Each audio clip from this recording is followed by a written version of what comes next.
Before we start shingling the roof, we're going to need to make and install the fascia. Because the roof deck is extra thick from the insulation, we're going to make our own fascia from 1/2-inch plywood. To accommodate all those layers, I'll be ripping the plywood to 10.5 inches.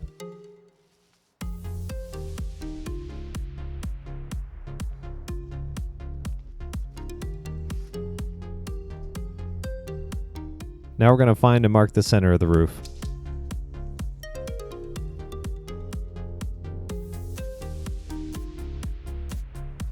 Set your circular saw to 45 degrees, and then use a speed square to cut the centers so that when they meet, they'll be at that 45-degree angle. Because we're keeping it easy by using a butt joint on the fascia, do the sides first. So I started out using wooden guides like before, but soon figured out that I could attach a small clamp in its place to do the same thing. Do one board at a time by lining up the 45-degree cut with the center. Mark the end. Cut the fascia to fit. Install it in place with a couple screws.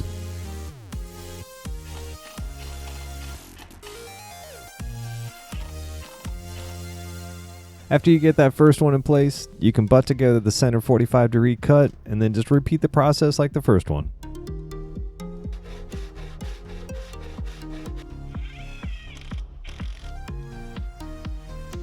So the only thing different with the front and back fascia is that you're going to scribe the lines to the newly installed side ones.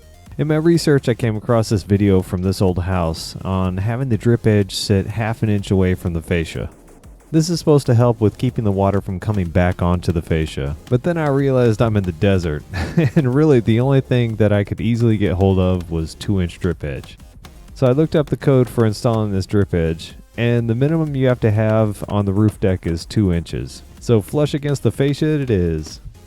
The shingle instructions recommend 2 layers of overlapping underlayment for a low-angled roof like this. So to kick things off, I cut a sheet of underlayment about 4 inches longer than the width of the rooftop. Cut that to a width of 19 inches and nail it down just enough to hold it in place.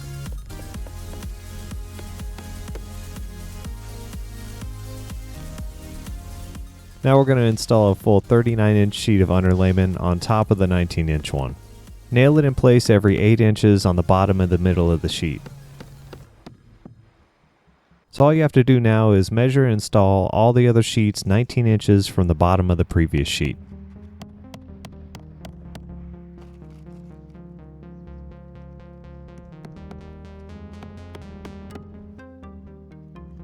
I ended up using 2 rolls of 40-pound roof felt and was able to use full sheets on all except for one of the rows.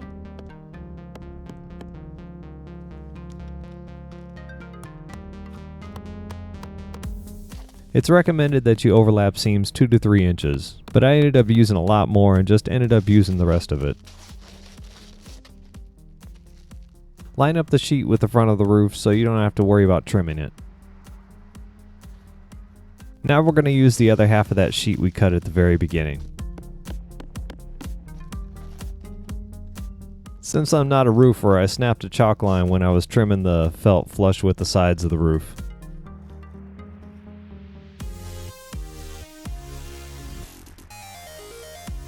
Let's install the drip edge flashing on the sides now. First thing we need to do is cut one of those 10-foot pieces in half. We need to think about how these joints are going to overlap, especially whenever you're looking at the roof from the front of the building. With this in mind, I installed the 5-foot section at the back side of the roof first. Use flashing sealant where the full-length drip edge overlaps with that 5-foot one. Make the front flush with the edge and nail it in every 8 to 10 inches.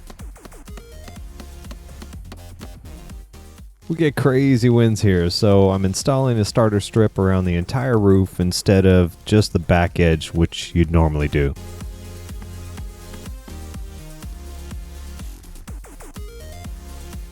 Make sure the starter strip extends 3/8 to 1/2 inch beyond the rake and eaves. So just like before, I'm using a chalk line for an installation guide.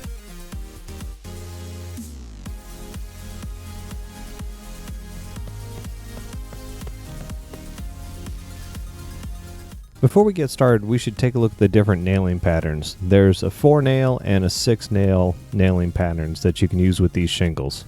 According to the instructions, you would use the 6-nail pattern if you are at a very high slope or have a high wind situation. The thing to notice besides the vertical placement of the nails is also how they're centered between the tar strip and the top of the cutouts between the tabs. To start out, we're going to lay down a first course of full shingles.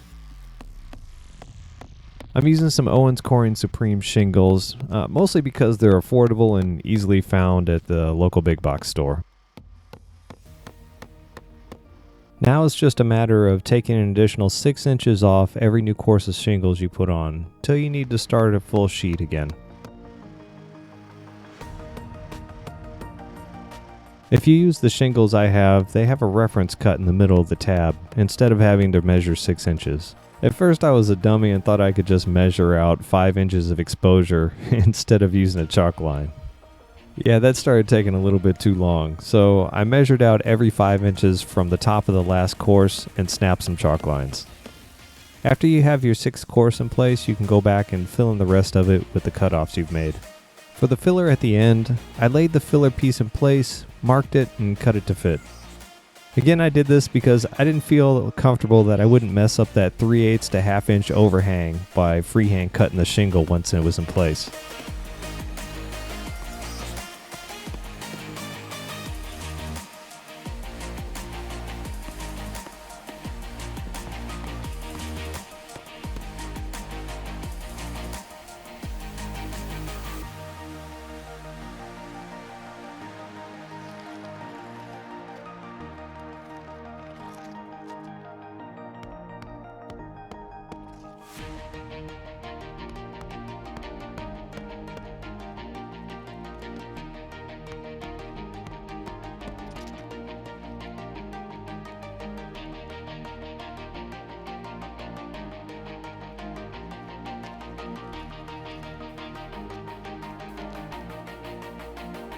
I was running out of shingles for this very last course, so I used all the cutoffs and didn't do the spacing you normally see between the tabs in a normal course. The important thing to remember when you're doing something like this is to overlap your seams. The 3" by 3" flashing for the front was a brown color, so I painted it white. After you find the center of the roof, you can cut the flashing. Just remember that you need to have at least a 6" overlap where they meet.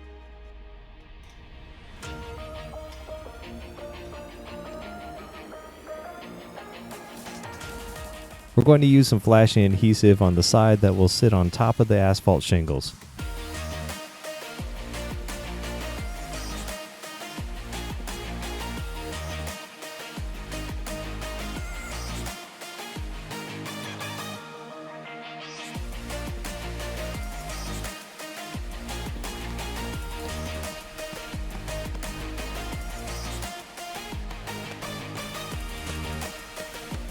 So I'm not going to take any chances with this thing. I'm going to seal up all the nail heads with flashing adhesive. Well, I'd like to thank you for watching. Barta's Adopt a Shop Helper cameo is next. If you want to find out what's going on behind the scenes, there's some social media networks in the description below. Get out there, make something, and we'll see you next time.